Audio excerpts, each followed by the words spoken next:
Oh, we're live. What's up? Forgot that I had my mask on. How you guys doing? How you guys doing? I like this mask, man. Someone loaned it to me, but then I liked it so much. I said, I love that mask. He's like, you can just have it. And I was like, really? So I got the flag on. This is what we're using when we come to our workouts. So don't forget your mask, all right? And don't forget your water bottle. And someone forgot the most important thing, basketball yesterday. And I had to loan him mine. And I wanted to shoot. I was Finn Kaufman. Where is he? You on? Yeah, Finn. You stole my shooting day. Anyway, I'll be there today. Don't forget your stuff. All right. You're all right, Finn. Make sure that, again, you bring your stuff. And I checked all the temperatures yesterday. They were all under like 98. So as long as it's below 100, if you feel sick, stay home. All right. That's all that we ask of you. And when you get in, stay on your dots. All right, we have dots and designated areas. You put all your stuff, including your water bottle, behind your dot. You shoot from your dot, so we can limit any kind of like gatherings and stuff like that. So if everyone put their bags and water bottles in the same spot, y'all would be gathering.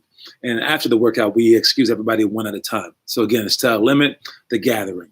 All right, what do we have here? I'm not doing the workout today. You are not. Well, tomorrow, okay. We have a new day. And again, we're starting day 3 of the book. All right, so you guys want to keep going, keep doing this. Again, I drew out a map for you guys. Follow that map, and you should be all right. All right. I like doing it, though. It's harder than I thought to talk the whole practice. Oh, yeah. That is pretty hard. Imagine doing it in college. We speak the entire time. On defense, on offense, while we're in line. Like, all you're doing is talking. And for me, whether you know it or not, I don't like speaking out loud. And I don't like talking with people, and I don't like being around people because I'm an indoor guy. But I had to learn how to do it, and whenever I do it, it's exhausting, like mentally exhausting. And I'm like dead tired at nighttime whenever I have to do it for the whole day. All right, and but it's something that you have to do for basketball. It's communication. All right, and today's quote of the day is "Be mentally strong." So that leads us right there.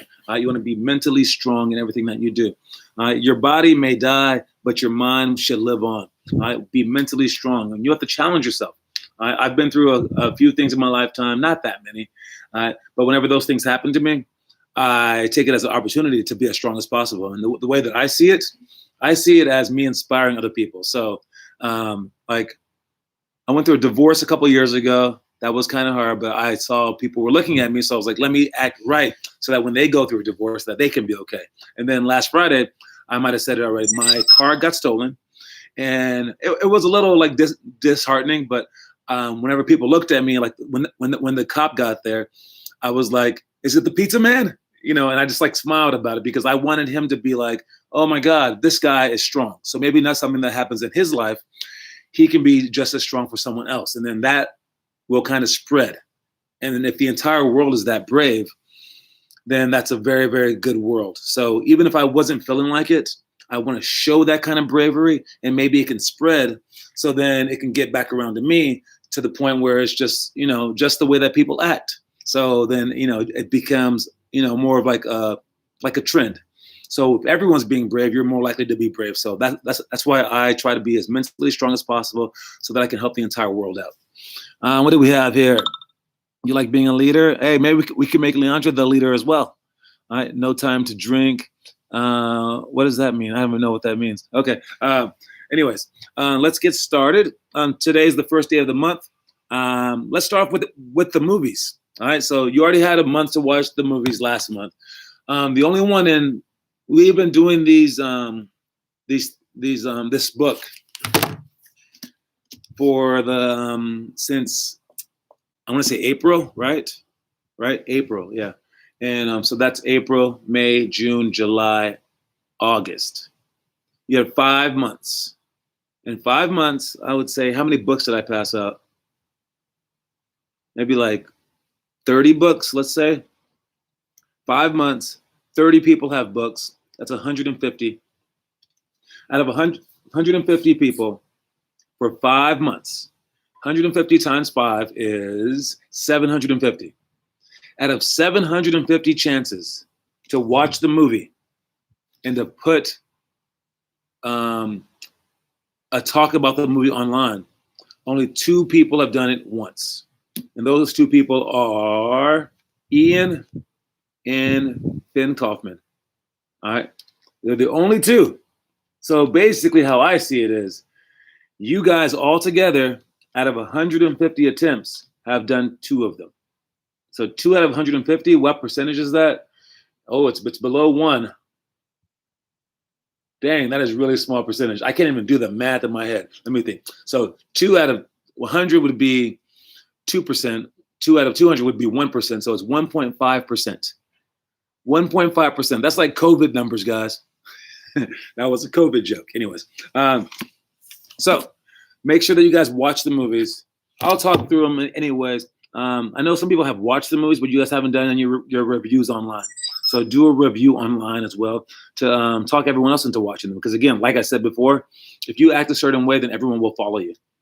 The movies for this month are First Grade, The Pistol, The Birth of a Legend. That one's about Pistol Pete Maravich. I think I've seen part of this one. I have not seen the entire thing. It's a first grade movie, but I think it's a good thing to learn about Pistol Pete.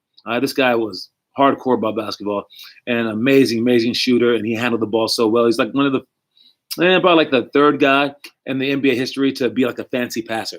It was like Bob Cousy, then it was like Earl the Pearl Monroe, and then it was Pistol Pete, and then it became Magic Johnson and everyone else. So this Pistol Pete was a pioneer in basketball. He's a great player, and he's basically responsible for all the ball handling drills that everyone does. Everyone wanted to copy off Pistol Pete, and because of him, we learned to do 2-ball handling and everything else. The Pistol. He died at 40. He died young. I wouldn't say 40. I would say 42. If I had to guess, look it up real quick and tell me the exact answer. I say 42 of a heart attack.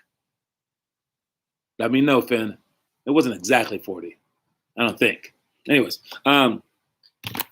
we have second grade is Rebound with Martin. And I say with Martin because Martin, he had like a little show. Martin Lawrence, he's a comedian.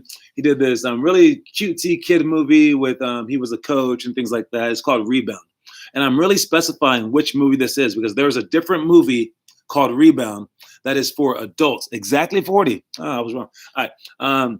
There's a different movie called Rebound for the 11th grade that is not for little kids. So the Rebound with Martin Lawrence is for the second grade, okay? It's a very cutesy movie. And the other Rebound actually is the movie for this month for 11th grade, so we'll talk about that one later. All right, third grade is $1 Million Arm. All right, this one is a baseball movie slash, what is that sport? The Indians play, not the Indians like the baseball team, Indians like from India, not Native Americans. Cricket, I think.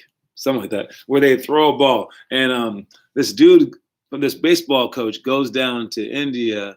And I think that this is a real story. And he goes down there and he holds a tryout for who can throw the fastest. And whoever can throw the fastest, he gets like $1 million, something like that. I don't know.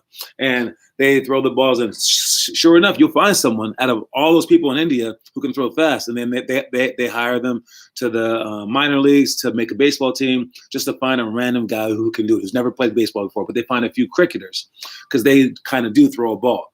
And that's the story. But I think it's a good movie because it shows like a cultural shift and it teaches you about a couple of sports, actually. So that's the third grade movie, $1 Million Arm. Fourth grade is Rocky 3. For the fourth graders, you guys are on all the Rockies. So you can go in order up until, I think, Rocky 5, maybe. I think that, and then it stops. All right. Maybe it goes to Rocky Balboa. I'm not sure. No, I think Rocky Balboa switches to rated, like a higher rating. So that Rocky 3 is for the fourth graders. That is I would say, the most fun Rocky. They had Mr. T, the guy that wore all this jewelry, who actually holds the record for throwing a stunt person the longest distance. That's a random record, but it's like 18 feet, okay? He was a bodyguard, and then he was a bouncer. And then whenever he kicked people out of like places, he had jewelry, he would collect their jewelry and would just wear it and kept collecting. And then when he became in Hollywood, he did a TV show called The A-Team, which they remade into a movie later. And he just kept all the jewelry and he got more and more. And he also had a mohawk. He's a black dude. Yeah. So Mr. T was in it, and Hulk Hogan was in it too. And they both fought Rocky in Rocky Part 3. Yeah, that was about it. He pities the fool. Yes, he does. I pity the fool. That's what he used to say. I don't know why he would pity the fool. I don't pity any fools. All right. For fifth grade, it's Remember the Titans. Now, I don't know how that one got down to fifth grade. Seems like rather adultish. That is a very adult movie, but it's good for kids. And I think it has like no cuss words. That's why it got such a low rating. All right. But it's a black and white sort of movie, like black, not like black and white as in like color. I mean like black and white as in skin color.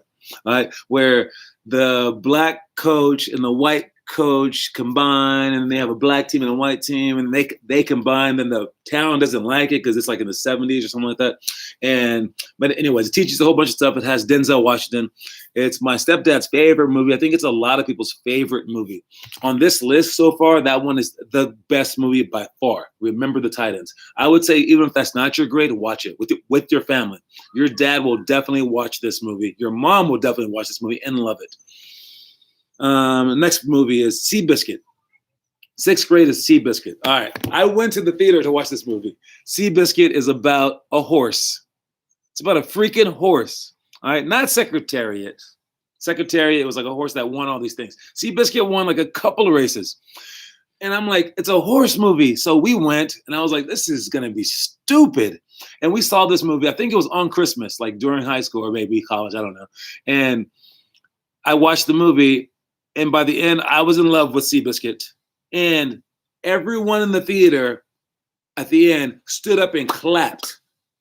I think it won Best Picture. I'm not sure. All right. But yeah, Seabiscuit. It's a randomly good movie. When you see it and you're like a sixth grader, you're going to be like, he wants us to watch Seabiscuit. Let me look. You're going to be like, nah, I'm not watching this crap. Trust me. Watch Seabiscuit. It's a good movie. Next one is seventh grade. The Replacements. All right. Y'all got a good one. I said Kingpin was the funniest movie last month. This one is the funniest movie for this month. The Replacements. That's a football movie with Keanu Reeves where all the players decide to strike because they weren't getting paid enough. So they brought in replacement players who weren't as good, but they were like, like weird guys. They brought in like a sumo wrestler. They brought in like a ex-quarterback, of course, like they always do from college. And he's like a badass guy, whatever. But it's a really funny movie. It's a little bit like vulgar. There's a few bad words, which got it its higher rating. So that's why the seventh graders have to watch it. But it's a good movie. And again, it should inspire you guys just to like keep playing sports. The Replacements. Eighth grade. Mr. 3000. That one's a baseball movie with Bernie Mac. Bernie Mac, may you rest in peace, died a few years ago. Finding a Comedian. It's where he is a baseball player, and he's one of the greatest baseball players. And on his 3,000th hit, he hits it and like gets to first base, and he has 3,000 hits for his career. And then on the spot, he quits. They're like, where are you going? He's like, I quit. I'm 3,000. He just quits the whole league.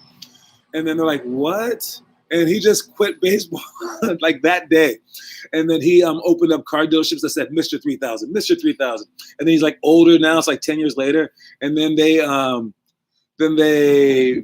somehow figure out that one of his at-bats didn't count. And that they miscalculated. So this dude is actually batting he actually had 299 hits. And his whole life has been centered around being Mr. 3000. So he goes back to the majors as an old guy and tries to get his last hit. And then the movie starts and goes like that. So it's a pretty funny movie. Ninth grade, The Legend of Bagger Vance. Okay, I said before that Remember the Titans was the best movie. Probably is, but Legend of Bagger Vance is, it's my favorite movie on this list. That's a deep movie. I know it's about golf, but it's really good. It has Will Smith in it and Matt Damon, two of my most favorite actors. It's a really deep movie. Tells you about how they focused. And it's a true story. Kind of true story. It was around a true guy, and he had this magical caddy, but the real guy was magical himself. And they like focused on like the focus that these top athletes have to have, and like all the stuff that goes into it. And it was a pretty deep movie and like pretty magical, I think. So The Legend of Bagger Vance is the ninth grade movie. 10th grade is Raging Bull. I have not seen that. It's a boxing movie, and it is one of the most popular movies of all time. It's in black and white, I think, for part of it, even though it wasn't even that old. It has, who was in it? I forgot the dude's name. Whatever. He's a really popular. Not Pacino. De Niro. Robert De Niro's in it. Raging Bull. Again, I don't know this movie that well, but it's really, really popular. 11th grade is the Rebound one that I'll talk about in a second. And then 12th grade is Sunset Park. Sunset Park is a really fun basketball movie. But it's for the 12th graders, so only if you're old. Sunset Park. I mean, like, dude brings like a knife to like the basketball court, and it's like it's a pretty dangerous movie. But this lady takes over a basketball coaching job in the hood, and she just wants it for extra like money. But then realized that she's like bitten off more than she could chew because she knows nothing about basketball like that. It's a typical story like that, but it was very, very cool. And their little team motto was Sunset Park, what time is it? It was like, no, it's time to get loud, time to get lit. Sunset Park, what time is it? Like, it was really cool movie back in the day. And then again, 11th grade was Rebound, not the Martin Lawrence version. This is the 11th grade version, The Legend of the GOAT. The GOAT was a real guy who could touch the top of the backboard on his jump. He got into some trouble in high school and got down to this and got into drugs. And this tells his story. And it basically, his story is like the craziest thing ever. And he should have been better than like Michael Jordan. And I know some people that played against him, and I asked them, I said, well, is this stuff true? And they said, yeah. He would back off of us in college. We would shoot a shot like 5 feet away. He would jump up, grab it out of the air, and palm it like this and go down and dunk it. They go, it was amazing how great he was. And he was only like 6'3", 6'4". And he was a playground legend. Him and Kareem Abdul-Jabbar were the first ones to ever play in the Rutgers Outdoor Park basketball all-star game with all the pros. And they did it. They were the first high school players to ever be invited to that. And during that game, I mean, he had a few dunks on like NBA guys as a high schooler, and he's supposed to be like amazing. But then drugs got him to a bad spot. But this movie was a very profound impact on me, or had a very profound impact on me when I was growing up. I actually wore ankle weights because of him. Who was the guy who got blacklisted from the NBA? That was Skywalker. What is his name? Skywalker was his name. That was his nickname. He's from the Nuggets. Oh, he's supposed to be the best shooter of all time? Nah, this other dude got blacklisted. A few good people have gotten blacklisted from the NBA. But yeah, there's a few. Muslim guy. Mahmoud Abdul-Rauf? No. Mahmoud Abdul-Rauf is one of the best shooters of all time, but he got blacklisted. He got blacklisted for not praying, because he went like that, and there was some other stuff. So his was not drugs, and he also had Tourette's, so he would like twitch, and he would not leave the gym until he made 23s in a row, or he would like shake. It was weird. He's the only guy in the league who would average more shots than Michael Jordan, but he scored way less points. So he just chucked the ball all the time. It was hilarious. But yeah, that was Mahmoud Abdul-Rauf. So anyways, Rebound, it's a great, great, great, great movie. And my other favorite one was The Legend of Bagger Vance for 9th grade. And my last favorite one was Remember the Titans. I really suggest to watch those movies. Again, I told you guys, it's not for entertainment purposes. It's to keep you going. And you have to understand that you're going to get tired of this. It's going to be hard. If you're going your hardest, you're going to get tired of it, period. Unless you watch these movies. Or unless you have like an NBA basketball player who lives next door and keeps inspiring you. You need inspiration. You need constant inspiration. And these movies will just feed you. All right. So again, watch those movies. Let's get to the workouts now. We have the swoop layup chase for elementary. Again, if you don't have the book, write these down right now, and give you a chance to not even buy the book. You can just do the workout here. If you have any questions, let me know. You watched his 3-on-3 game. Oh yeah, did he do the big three? He might have. I know he's still pretty good. Swoop layup chase, athletic rebound to put back, meet the post on the break, all out deny great players, miss free throw on purpose, 10 plus seconds down by 3 with baseline out of bounds. Those are the workouts for elementary. And then for middle school, he shot every time he touched the ball. That sounds about right. For middle school drills, it's 1-on-1, 5 seconds from half, 3-on-3, no dribbles, post positioning on swing, unintentional, intentional foul, fouling with fouls to give, up by 5 with 3 minutes left. And then for high school, it's clockwork passing drill, zone cutting, ball and hold drill, jump ball positioning, taking the last shot, and post entry plus kick out is +1 points. All right. Out of all those drills, again, if you have any questions, let me know. Out of all those drills, the one that I want to talk about,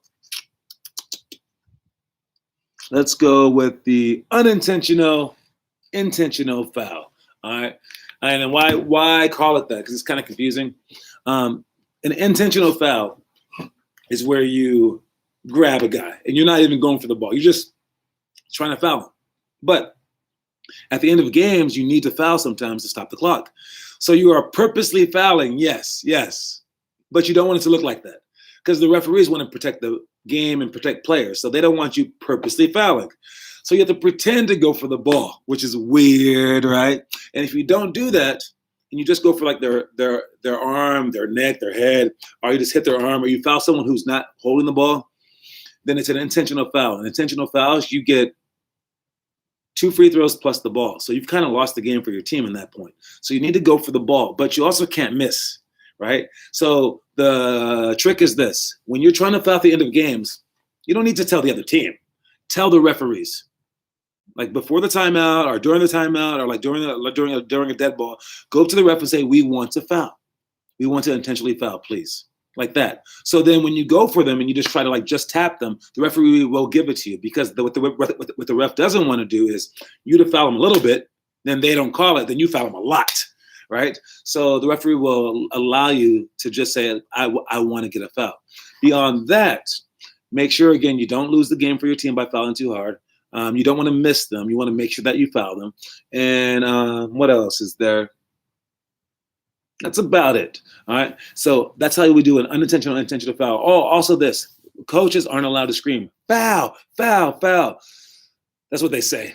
Coaches still do it though. But we have to scream things like black or red or like a stupid like code word or something like that. But so you should know that you want to foul in certain situations. The situations are like down by 2 with under 10 seconds to go, with no shot clock, right? Where the game is just going to be over. If they happen to hold the ball and you don't foul them, the game's over. You want to foul them in situations like that. You want to foul them when, not when you're tied, all right? You want to foul them during times when you are down, all right? Because if you're tied, just let it go into overtime, all right? And we had a teammate in high school, my freshman year at Trinidad College, JUCO College, at a tournament, our first tournament of the year. We were in the championship game. Josh Snyder, all right? This dude's on my team. We're at the end of the game. We're down by 2. And I go in and I score a layup. It might not have been me. I don't know. It might have been Zach or something. I don't know. But we score a layup. And we tie the game. And we're like, yeah. And then Josh runs up to the other player. And he fouls them. I might have already said the story, but it's still pissing me off. So he fouls the other player. And with like 2 seconds to go. And it's a tie game. And they're walking down to go shoot free throws now. And everyone was stunned because he basically just lost the game for us. But, you know, I was pretty mature for my age. I didn't get mad at Josh. But he comes walking up and he's like, hyped. Like, yeah, I did something good. And I was like, Josh, hey. He's like, yeah. I was like, why'd you do that? Like, he had definitely lost the game for us. But I was still calm. I was like, hey, why did you do that? And he goes, do what? I was like, why did you foul? And he goes, because we're down by 1. And I was like, nope. And he looks up at the clock, and then he looks at me, and he put his head down. He looked so sad, but I just put my hand on his shoulder. I was like, it's all good. And we did lose that game, but I thought it was like the craziest thing ever. It was like his J.R. Smith moment. You have to know how much time is on the clock. You have to know the situations, and then you unintentionally or intentionally foul. What do we have in the comment section? I have need some help? All right. Every shot, every time we touch. Okay, I was going to ask about that one. All right. And then I haven't seen a ref call an intentional foul unless it's a flagrant. Sometimes they do. They do kind of cherry pick that call. I would not expect it to be called, but that'd be ridiculous. It's New York normally if like a player gets hurt or something like that. I got called for a foul on a loose ball. You can foul on a loose ball. It can happen. just don't foul. All right. Anyways, let's move on. And we are going with, where am I? Oh, all the challenges for the month. Okay, you guys are restarting challenges, so this is starting with September.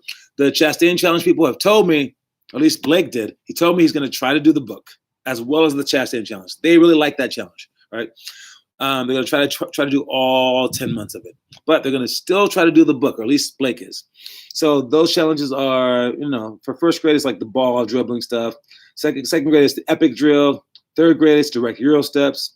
Fourth grade epic drill. So I think epic drill is the monthly one right now. So everyone should be doing the homework, which is epic drill, 1, 2, 5 or more minutes. And the goal is to get quicker, lower, and make more shots. So everyone should be doing epic drill. Everyone should be doing epic drill. That's like the very, very bare minimum. And then on top of that, you do the 6 different drills, and then you can do the challenges. That's a lot of work. But again, I told you that I would draw you a map. I didn't say that I would make the road easy. All right. I'm just telling you how to get to the NBA. I can't say whether you can do it or not, whether you have time to do it or not, whether you're capable of doing it or not. I'm just saying how to do it. So if you follow the map, you should be good. If in a game you do 5 fouls, are you disqualified? Yes. So if you have 5 fouls, you're out the game. So if you want an intentional foul, that's a great point. You want someone else to do the intentional fouling who is not in foul trouble, especially if you're a good player. So for a good coach, he would sub in all the players that aren't in foul trouble to make that call.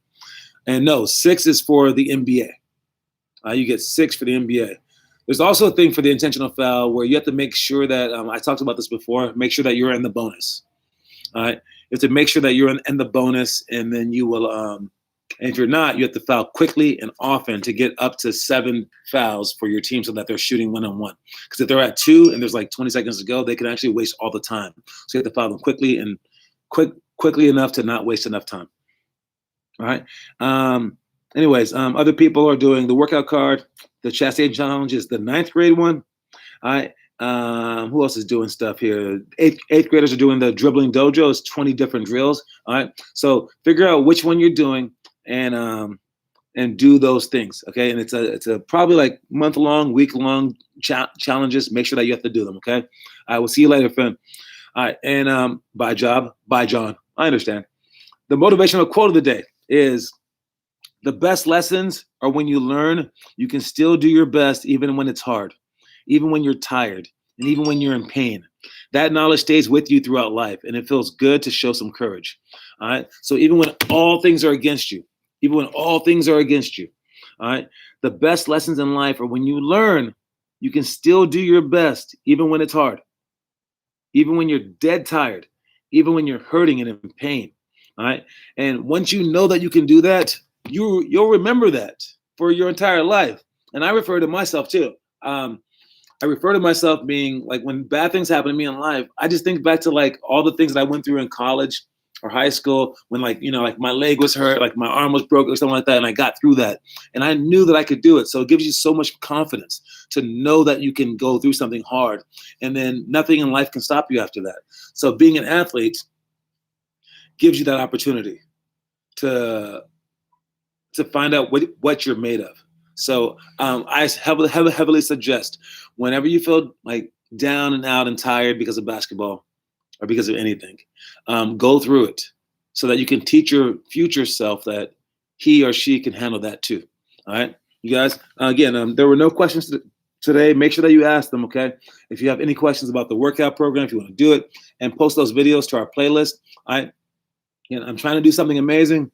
I know that we don't have that many people doing it, but if you want to be amazing, do this, all right? Do this. And again, the book is Limitless Hoops. You can buy it online. I will bring it to your house personally. I'll even write a little thing in it if you want, all right? And it gives you things to do every single month, like the homework. It gives you clinic stuff. It gives you movies to watch for each month. And then it gives you the daily challenges and the daily drills, the daily quotes, the daily the daily challenges right there, and the daily stories that we talk about. And if you do it day by day, all throughout this entire book, you'll be amazed by the changes that happen. All right. And if you ever have big dreams, this will get you there. If you have small dreams, This won't get you there. All right. So keep your big dreams up. Keep going. I'll see you guys soon at the isolation workout for anyone who's going. All right. Bye, you guys. Great job.